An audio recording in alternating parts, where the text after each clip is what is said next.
D2H अलग ही view.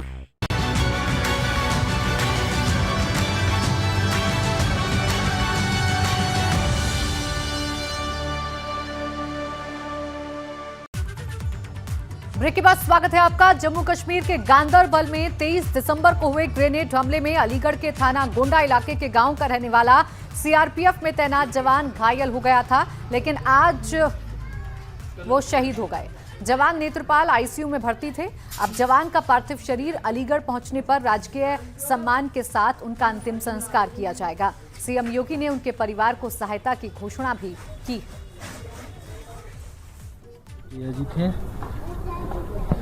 हमला हुआ था 23 तारीख को, तो उसमें घायल हुए थे, आईसीयू में भर्ती थे। किस फोर्स में तैनात थे? जी, किस फोर्स में थे? सीआरपीएफ। कासगंज के मूल निवासी मणिपुर में सीआरपीएफ में तैनात जवान प्रवेश कुमार यादव का पार्थिव शरीर कासगंज उनके पैतृक गांव भिदौनी पहुंचा, जहां राजकीय सम्मान के साथ उनका अंतिम संस्कार किया गया। इस दौरान स्थानीय विधायक के साथ जिला प्रशासन के अधिकारी और ग्रामीण भी मौजूद रहे।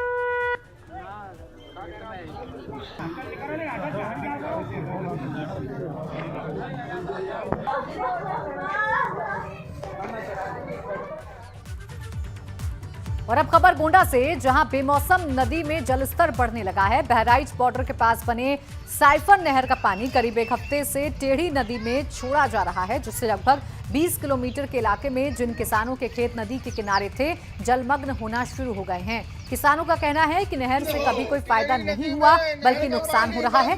नहर में पानी छोड़े जाने से पानी धीरे धीरे खेत की तरफ आ रहा है और हमारी फसलें बर्बाद हो गई हैं। इसकी भरपाई कौन करेगा? वहीं किसानों ने नदी में नहर के पानी गिरने का विरोध जताया है।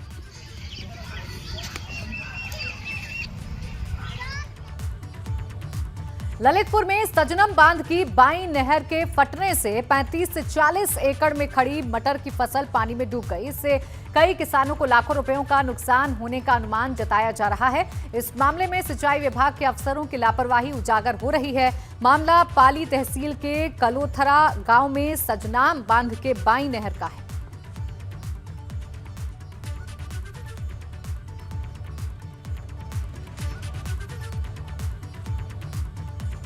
और अब खबर इलाहाबाद हाई कोर्ट से है, जहां एटा के एक मुस्लिम युवक पर हिंदू लड़की को अगवा करने और उस पर जबरन शादी का दबाव डालने के आरोप में एक मामले में अपना फैसला सुनाया है। हिंदू लड़की और मुस्लिम लड़के के साथ उसकी इच्छा से रहने का आदेश हाईकोर्ट ने दिया है। बता दें कि लड़की के परिजनों ने लड़के के खिलाफ लड़की के अपहरण का मुकदमा दर्ज कराया था।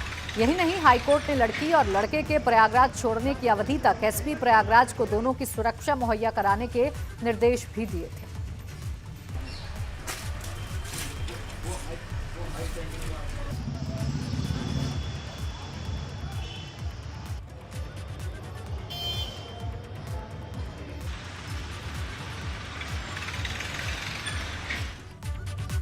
और कृषि कानूनों के विरोध को लेकर शामली में भारतीय किसान यूनियन के प्रदेश प्रवक्ता ने प्रेस वार्ता कर सरकार को चेतावनी दी है कि वो किसानों पर दबाव बनाना बंद करें, नहीं तो वो अपने पशुओं समेत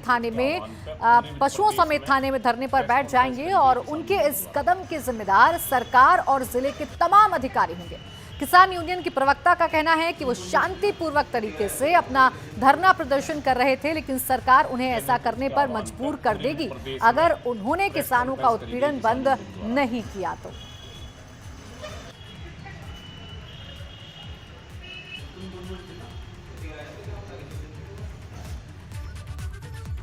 और इसी के साथ न्यूज़ एट 4 में बस इतना ही। आप देखते रहिए एबीपी गंगा।